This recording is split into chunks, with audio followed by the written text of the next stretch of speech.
Hello, this is Engineer Ryan August, and this is just Basic ABE, wherein I'll teach you now the simple approaches to multiple choice questions. This can be also applied in board exam questions.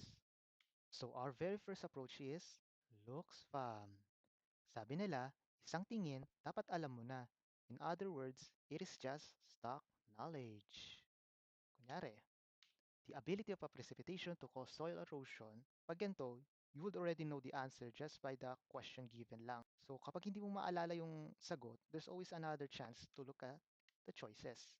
This is to ensure yung tip of your tongue ay tama siya. So, kunyari, parang erosivity yun. Kasi, di ba ganun? Engineer Ryan, paano mo ba gumaling sa looks fam? Okay sa stock knowledge? Hindi kasi ako magaling sa mga ganyan eh. Well, eto tip ko sa'yo. Always immerse yourself and focus in mucho type questions. Less tayo sa enumeration, fill in the blanks, pero you could also use identification problems. Mga ganito.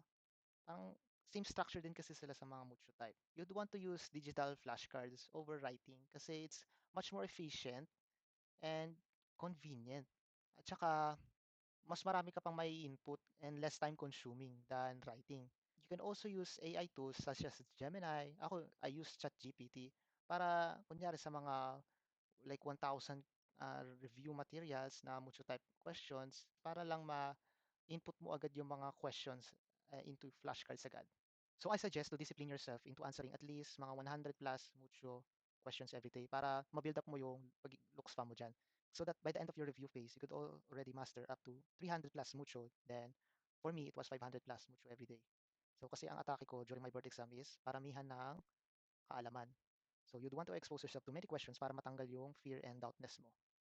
Pero kapag hindi talaga applicable ang stock knowledge, or you simply don't know, and first time mo lang talaga ma-encounter yung mga ganong tanong, there's another approach, which is the verbal reasoning. What do I mean by that? Some questions can be answered by looking through the structure of the sentence. You could understand such problems by their context clues. So, for example, yung ability can be synonymous with the word property. It can be from a material, and pero for this example, it's from the precipitation. By the way, may tip ako sa inyo. Kapag engineering-related word siya, tapos ability or property siya ng isang material, usually yung word niya ends with a ty. So, kunyari, viscosity. Oops.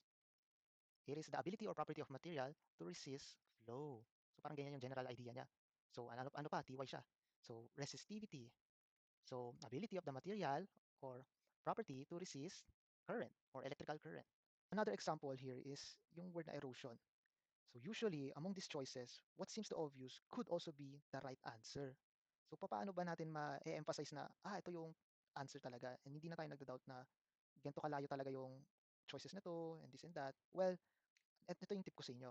Sa verbal reasoning, you need to familiarize and visualize the question. So kunyari, ito, different wording siya. So different question yung ini-imagine pero same concept and same answer which is also erosivity. So paano ba yan? Yung capacity ng rainfall to affect the detachment and transport of soil particles. So kung ito yung soil particles, tapos ito yung rainfall, ayan, umuulan, kunyari ito yung clouds. Kapag umuulan, nagde-detach siya and yung mga soil particles, it moves from one place to another. So in that sense, may nangyayari na erosion. And usually, yung ganong word can be also be erosivity. As we look in here, yung ability and yung to cause soil erosion, it emphasizes yung erosivity na word. So, hindi siya discharge, interception, and condensation. And if you want to expound that reasoning, you can use the third approach, which is yung elimination method. Paano natin gagawin yon? Through the Feynman technique. So, yung Feynman technique, basically, you'd want to discuss this to an imaginary person. Para lang, kunyari, nag-explain ka sa isang bata kung anong ibig sabihin ng erosivity, discharge, interception, at saka condensation. So, kunyari, sa tanong na to, the ability of the precipitation to cause soil erosion. So, why not other choices? Ba't hindi ito? So, you explain to the other person that this first choice means that the volume of the water is flowing per unit time and it can be from stream, river, or even from a prime mover such as motor. So, hindi pwede yan kasi soil erosion yung pinag-uusapan eh. So, technically, hindi na yan yung sagot. So, what's next? Yung interception and condensation are part of a hydrologic cycle. So, yung water transfer cycle. So, kunyari, ito, so interception is a process where rainfall is caught by the vegetation before reaching the soil. So, it does not cause erosion. Hindi siya nagde-detach ng soil particles. And dito naman sa condensation, nagsisimula pa lang yung pagpe-precipitate niya. So, nasa cloud pa siya where water vapor turns into liquid water, forming clouds or dew. So, yun yung ibig sabihin yun. So, hindi na itong dalawa. So, the answer should be erosivity. And my tips sa elimination method is just you need to be wrong in order to be all right. What do I mean by that? Kapag sasagot ka ng mga mucho, be honest. Kapag nagkamali ka, kunyari, ito yung nasagot mo, discharge, kasi parang may pagka bato eh, gano'n, di ba? Eh, di ba, ang soil erosion, parang na-detach siya, parang nabato. So, kapag nagkamali ka, even better, kasi tumatatak sa atin yung mga pagkakamali natin.